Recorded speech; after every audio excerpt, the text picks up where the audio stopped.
I'm the one telling this, and I won't soften it. The day everything broke open started like any other Friday, cloudy, quiet, and pretending to be ordinary. We were driving west from Cheyenne toward Laramie, Wyoming. The sky was the color of metal, and the wind had that cold bite that makes you roll the windows up even if the car heater doesn't work right. I sat in the back seat, watching the empty plains slide by, dry grass bending like they were bowing to something unseen. I didn't know that in less than an hour, I'd be lying on the gravel, bleeding and alone, while my parents drove away without looking back. The fight had started early, back in the kitchen, before the accident. Mom, her name's Lorraine, was shouting about time. She's always shouting about something. My sister, Tessa, had a massage therapy appointment in Providence, Rhode Island, and it was apparently the most important thing in the universe. My dad, Victor, was pacing near the sink, checking his watch and muttering about traffic. I told them my head hurt, that maybe I shouldn't ride along. "You're always tired," Mom said. "Get some air, it'll help you." But really, I think they just wanted the car full, wanted an audience for their noise. The drive started tense. Tessa sat up front, talking about oils and pressure points, the kind of stuff she loved, and I never really understood. I had my earbuds in, trying to drown out her and Dad's grumbling. But then the wind picked up hard, and Dad cursed under his breath, gripping the wheel tighter. The car jerked once, twice. I felt my stomach twist before the sound hit. A tire blew out with a deep, ugly pop. The whole car lurched left, the seatbelt digging into my chest. Metal screamed against the guardrail, and we spun once before landing nose first in a shallow ditch. When I opened my eyes, the world tilted. I could taste blood in my mouth, warm and thick. My head throbbed, and my vision swam like I was underwater. "I think I'm bleeding a lot," I said, though my voice sounded far away. Mom twisted around in her seat, looking at me with irritation instead of fear. "Don't pretend," she said flatly. "It's just blood that's flowing." That's what she said. It's just blood that's flowing. I still hear it sometimes when I wake up in the dark. Dad climbed out, cursing about the car door being jammed. He yanked Tessa's tote bag from the back seat, the one with all her massage tools, as if that was what mattered most. I tried to sit up, but the whole world spun. My vision went black for a second, then came back in sharp bursts of color. "I need help," I whispered. "Please." He glared at me like I'd insulted him. "Shut up. Stop being dramatic," he said. And then they just left. They got back in the car, the one that could still move, and drove off toward Providence like nothing had happened. Gravel spat up from the tires, peppering my legs. I watched the red taillights fade into the horizon. I don't remember crying, just the sound of the wind filling up the space where their voices had been. I must have passed out for a while. When I came to, I heard a truck pulling over, the crunch of tires on gravel. A man's voice called out, "Hey, you all right there?" He was a rancher, maybe in his 50s, with weathered skin and a calmness that didn't match the panic in my chest. His name was Lionel Brooks. I learned that later. He knelt beside me, pulled a clean bandana from his pocket, and pressed it gently against my forehead. "You hold this tight," he said, his voice steady. "You're gonna be okay. Ambulance is on the way." I nodded, though I could barely move. I remember the smell of dust and leather and something faintly like hay. He didn't look at me like I was a problem to solve. He looked at me like I was a person. That alone almost made me cry. The ambulance came faster than I expected. I remember the flashing lights reflecting off the side of Lionel's truck. 2 EMTs ran toward me, one of them a woman with quick hands and kind eyes. "You're okay, I've got you," she said as they lifted me onto the stretcher. Her name tag read Evelyn Hart. Funny how you remember names when they speak softly to you. I clung to her voice while the siren wailed. It was the only thing that sounded human. At the hospital in Laramie, they cleaned the wound on my forehead, stitched it, and told me I was lucky. "No concussion," one nurse said, smiling like that was supposed to make everything better. I didn't tell them about my parents. I didn't even give their names when they asked for an emergency contact. I just said, "No one," and watched the nurse's face fall. I knew she wanted to argue, to insist everyone has someone. but I didn't. I spent 2 nights in that hospital bed, listening to the machines hum and the clock tick. Lionel stopped by the next day with flowers from his wife's garden, daisies, a little wilted but sweet. He said, "Did they find your folks?" I shook my head. He sighed and said, "Well, some people don't know what they've lost till it's too late." I wanted to tell him they'd never know, because I'd never let them. I didn't tell Lionel or Evelyn or anyone else that a week earlier, I had won the lottery. $5 million. The ticket was still folded in my wallet, pressed between an old grocery list and a movie receipt. I'd bought it on a whim at a gas station outside Nashville while on a business trip. I still remember the clerk, a kid with braces who said, "Hey, maybe you'll get lucky." I'd smiled back without knowing he was right.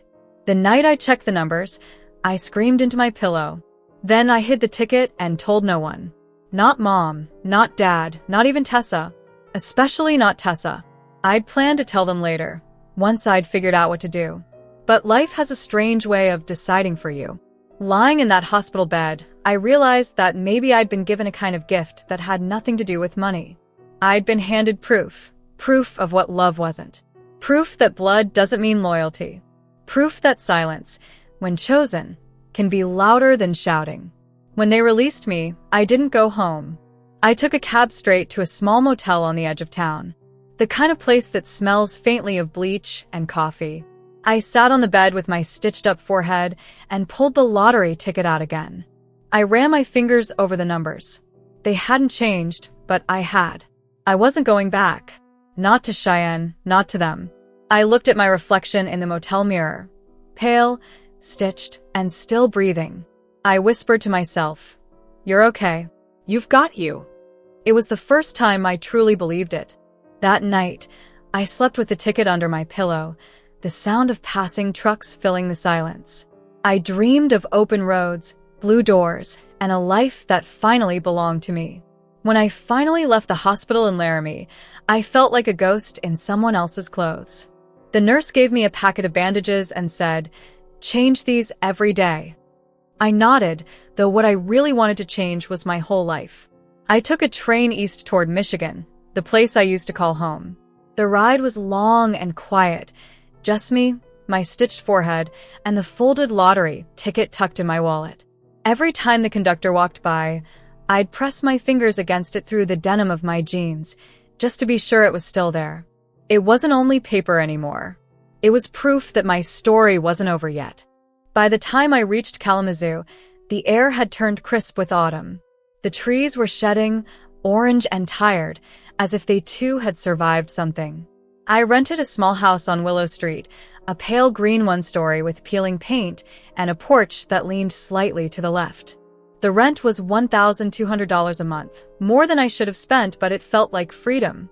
The floorboards sighed when I walked, and the whole place smelled faintly of coffee and damp paper, like an old library that had been forgotten. Still, it was mine. The first night, I made a cup of tea and sat at the kitchen table with the lottery ticket spread out in front of me. The numbers stared back like they knew what they meant. My heart pounded every time I looked at them. It had been almost 2 weeks since I'd checked them against the draw, and still, I couldn't believe it. $5 million. That kind of money doesn't just fall into someone like me, it crashes down. I didn't tell a soul. The idea of calling Mom or Dad made my skin crawl. I could already hear Mom saying, "You're exaggerating again," and Dad grunting, "Well, don't waste it." They would have found a way to make it ugly. So I stayed quiet and made a plan. The next morning, I called the state lottery office. My voice shook when I gave them the numbers, but the woman on the line was cheerful and matter-of-fact. "Yes, ma'am, those are the winning digits," she said. "You'll need to make an appointment to claim your prize in person." I wrote the address down, my hand trembling. When I hung up, I sat still for a long time. The money didn't make me laugh or scream or cry. It just made me calm. Like finally, after years of shouting and being ignored, the universe had whispered back, "I heard you." Still, I was scared. I knew better than to walk in there with my real name and walk out with a target on my back. So I looked up a lawyer that night, a man named Carter Lane from Santa Fe, New Mexico. His firm had good reviews, and his voice on the phone was low and steady, the kind that made you believe he'd seen worse and solved it quietly.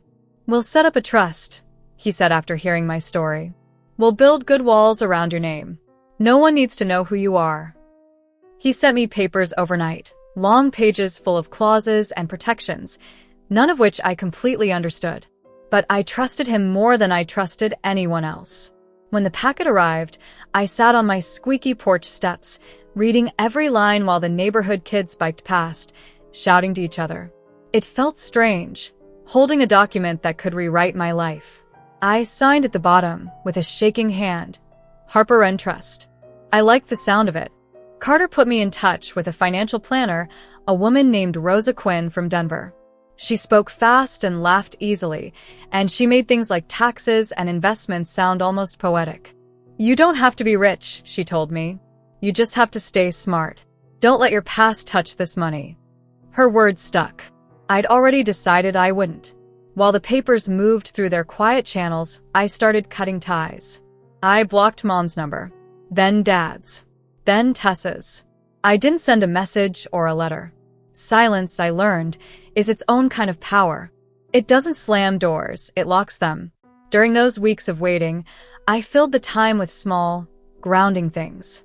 I painted the kitchen a soft yellow and bought a secondhand couch from a man named Earl who smelled like sawdust and kindness. I even started walking by the river each morning, where ducks skimmed the water like tiny boats. The air was cold, but it made me feel awake in a way I hadn't in years. On one of those walks, I thought again about the crash, the guardrail, the blood, the way my parents hadn't even looked back. I realized that was the line in my life, before and after. On one side stood the daughter, who begged for attention. On the other hand was the woman who refused to beg again. When Carter called to say the transfer was complete, I was sitting by that same river, watching the sun slide through the trees. "Congratulations," he said. "The funds are now secure under your trust. You're officially a millionaire." I laughed softly, more out of disbelief than joy. "So that's it." "That's it," he said. "Now you start living." I hung up, closed my eyes, and breathed. For the first time, I wasn't thinking about what I didn't have. I was thinking about what I could build. That evening, I went grocery shopping at a small market downtown. I bought everything I used to skip because it was too expensive: fresh strawberries, real butter, good coffee beans. The cashier, a boy who couldn't have been older than 19, smiled and said, "Big dinner?" "Big life," I said, and he laughed without understanding. When I got home, I cooked a proper meal: chicken roasted with herbs, mashed potatoes made from scratch, and a glass of red wine from California that cost $32. I ate slowly, savoring each bite like I was teaching myself how to live again. Later that night, I took out my journal and wrote, "You are not what they left. You are what you decided to keep." The next day, I drove out to the edge of town and bought a small notebook and a set of colored pens. I wrote down everything I wanted to do: places to go, things to learn, people to help. The list wasn't about spending, it was about reclaiming. Still, part of me ached. No matter how many times I told myself they were gone, I could still hear Mom's voice saying, "Don't pretend." Sometimes I'd wake up thinking I heard Dad's footsteps in the hall. Trauma doesn't care about bank balances. It sneaks in anyway. But money gave me room to heal. It gave me a roof that didn't shake, a doctor who listened, and a chance to rest without guilt. And that was enough for now. When winter came to Kalamazoo, I stood by my window watching the first snow fall in fat, lazy flakes. I made another cup of tea and whispered to the glass, "You did it." It wasn't the kind of victory you shout about. It was quiet, steady, and earned. The ticket had been a miracle, sure, but what came after, that was mine. When the papers were finally signed and the transfer was complete, I packed my things into 2 suitcases and left Michigan without telling anyone. I didn't even leave a note on the door. I drove south for 2 days, sleeping in small roadside motels that smelled faintly of bleach and cigarettes. I didn't have a destination at first, only a direction. I wanted to find a place that felt like a clean page, untouched by old voices. Somewhere warm, where the light stayed a little longer on the walls. When I reached Savannah, Georgia, I knew I was done running. The air there was different, sweet with magnolia and salt, heavy with history but not suffocating. The streets were lined with moss-draped oaks that seemed to whisper to one another. I parked near Forsyth Park and watched the slow rhythm of people walking, laughing, carrying iced coffee cups as if the world had never broken them. For the first time in a long while, I wanted to stay. With Carter's help, I found a house just outside the historic district. It was a pale brick home with a wide porch and a bright blue door that caught the morning sun. A live oak leaned toward it, as if it were guarding the place. The real estate agent, a woman named Helen Norris, kept calling it charming. I called it mine. I paid $1,240,000 in cash and didn't flinch. Not because it didn't matter, but because I decided to start valuing things differently. The first night I slept there, the house felt alive, like it was breathing with me. The hardwood floors creaked under my bare feet, and the air carried a faint citrus scent from the cleaning supplies Helen had left behind.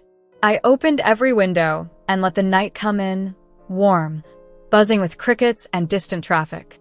I lay on the floor of the empty living room, staring at the ceiling fan spinning lazily above me, and thought, this is what peace sounds like.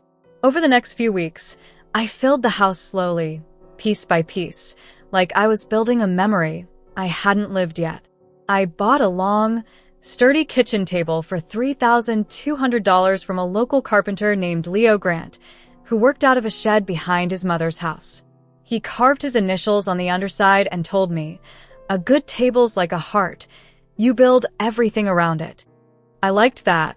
I found 8 mismatched chairs at a rescue shop in North Carolina that specialized in old furniture from across America. Each one had a story, scratches, dents, initials carved by hands I'd never meet. I loved that they didn't match. Life never had it for me either. From an antique dealer in Europe, I ordered a small writing desk for £1,900. It arrived 2 months later, the wood smelling faintly of tobacco and salt air. I placed it near the window in my bedroom, where the light was softest. I told myself that maybe one day I'd write something worth keeping. It took time to learn the rhythm of Savannah. People walked more slowly there, talked with warmth, and waved without needing to know your name. The postal worker, Jonah Carver, greeted me every morning with a grin and a "Morning, Miss Harper," like we'd been neighbors for years. The first time he brought a package, he asked where I was from. I just said, "Far enough." He nodded like he understood. My next visitor was a teacher named Maris Cole, who lived 2 doors down. She brought me a lemon cake, still warm, and said, "I don't trust people who move in and never come to the porch." I laughed and invited her inside. She looked around the house and smiled. "It feels like sunlight lives here," she said. That night, we played board games at my new table, and I didn't care if I won. Evenings became my favorite part of the day. When the air cooled and the streetlights flickered on, I'd sit on the porch with a cup of coffee and watch the city breathe. Savannah has this way of glowing at night, soft, golden, alive. Sometimes I'd hear music drifting from a bar downtown, a saxophone tracing the air like smoke. I'd close my eyes and imagine all the lives being lived at that very moment, some beginning, some ending, all of them moving. Still, the past has a way of slipping through cracks, no matter how well you seal them. Some nights, I'd wake up with the memory of tires spinning on gravel, of blood and dust, and my mother's cold voice saying, "Don't pretend." I'd stand at the blue door, gripping the frame until the shaking stopped. Then I'd remind myself, "You're safe now. You're home." I started keeping first aid kits in every room, not because I expected danger, but because I wanted to be the kind of woman who is ready. Ready for accidents, for heartbreak, for life itself. I'd learned that safety isn't about the absence of fear, it's about preparing for it. One afternoon, Jonah handed me a letter addressed to the resident. It was from the city council, inviting me to a neighborhood gathering in the square. My first instinct was to throw it away. But then I remembered how it felt to be invisible for so long, and I decided to go. That evening, I put on a pale blue dress and walked under the canopy of oaks. People brought food and folding chairs, children chased each other, and the smell of barbecue filled the air. Maris introduced me to everyone as the quiet one with the beautiful house. I laughed and said, "I'm working on being less quiet." Someone handed me a paper plate piled with ribs and potato salad. For a moment, surrounded by laughter and light, I felt something I hadn't felt in years: belonging. Later that night, when the crowd thinned and fireflies blinked around the square, Maris leaned toward me and asked, "What made you move here, really?" I hesitated. Then I said, "Because this city feels like forgiveness." She smiled and said, "Then you came to the right place." I made one rule for my house after that. No one gets to raise their voice at me here. If someone forgets, they can use the porch to remember. It's my way of keeping peace alive. Sometimes, when I sit at my writing desk, I think about the person I used to be, the girl bleeding on the roadside, waiting for someone to come back. I wish I could tell her that she doesn't need them anymore, that she's stronger than the ones who left her behind. I look around at the blue door, the table, the mismatched chairs, and the quiet hum of my house, and I realize something simple but true. Healing doesn't come in thunder or applause. It comes in the slow, steady rhythm of a place that finally feels like your own. This house is more than walls and wood. It's proof that survival can be beautiful. And every morning, when the sunlight spills through the window and paints the floor in gold, I whisper to myself, "You built this. You belong here." News travels even when you wish it wouldn't. One afternoon, I got a message from my cousin Elise in Eugene, Oregon. She wrote, "Your parents are telling people you turned cruel after getting money. They say you forgot where you came from." I read the words twice before setting my phone down on the porch rail. The sun was low, filtering through the oak leaves, and I could hear the distant sound of church bells.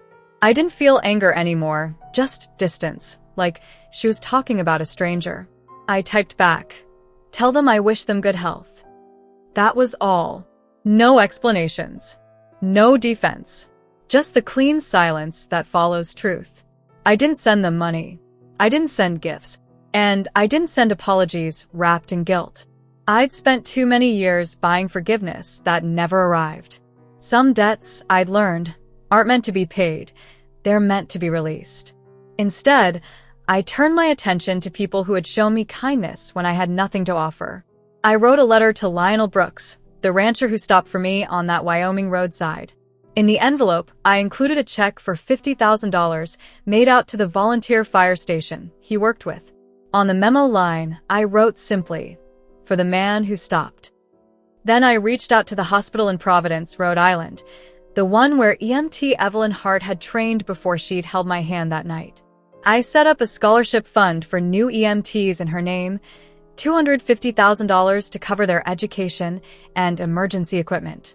When the foundation director called to thank me, I said, "Please don't use my name. Just tell them it came from someone who remembers being saved." Money didn't erase what had happened to me, but it gave me a way to rewrite the ending. It let me choose who got the last word. I invested $2 million, like Rosa advised. She said it would keep me safe, that money could be a shield if used wisely. She also helped me set aside $1 million for something I called the Savannah Trust, a quiet community fund to help cover porch repairs, library books, and overdue bills for families trying to stay afloat. Nothing fancy, no headlines. Just quiet help, the kind that shows up in the mail when you least expect it. I didn't put my name on anything. I didn't want statues or plaques. I'd spent enough of my life being seen by people who never truly looked at me. This time, I wanted to be invisible but useful. Life in Savannah began to settle into a rhythm. Mornings were for coffee and walks beneath the oaks. Afternoons were for tending to my small garden, pulling weeds, and humming to myself. I found a sense of peace in ordinary things, sweeping the porch, painting the shutters, hearing laughter drift from the neighbor's yard. Sometimes Maris came by with lemon cake again, and we'd sit under the awning watching the sky shift colors. She had a way of asking quiet questions that made me think. One evening, as string lights flickered across the square, she asked, "Do you ever think about going back?" I looked at her for a long moment. The air smelled faintly of jasmine, and the sound of children playing echoed down the street. To what? I finally said, "The roadside? The old rules." I shook my head. No. "I'm staying right here." She smiled. Good, she said. "I like you here." After she left that night, I walked through the house with the blue door. My house, touching the walls, the smooth wood of the table Leo built, the mismatched chairs I'd collected from all over the country. I realized that every object had its own story, and somehow so did I.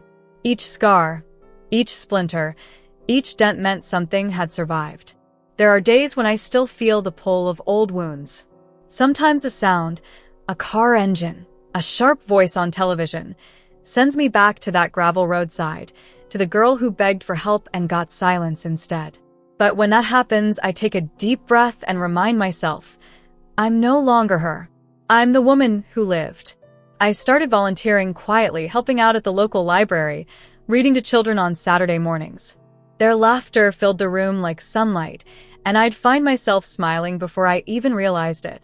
Once a little girl asked, "Miss Harper, why do you read like you already know the ending?" I laughed and said, "Because I do, sweetheart. I lived it." That was the truth. I had lived the kind of ending most people never imagine, one where the broken pieces don't just fit together again, but form something stronger.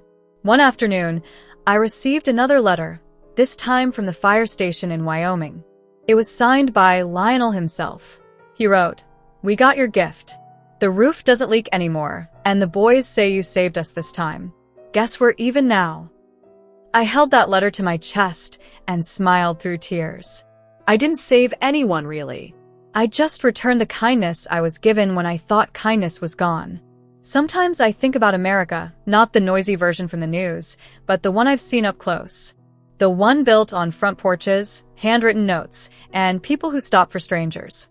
That's the America I believe in. That's the one that raised me back to my feet.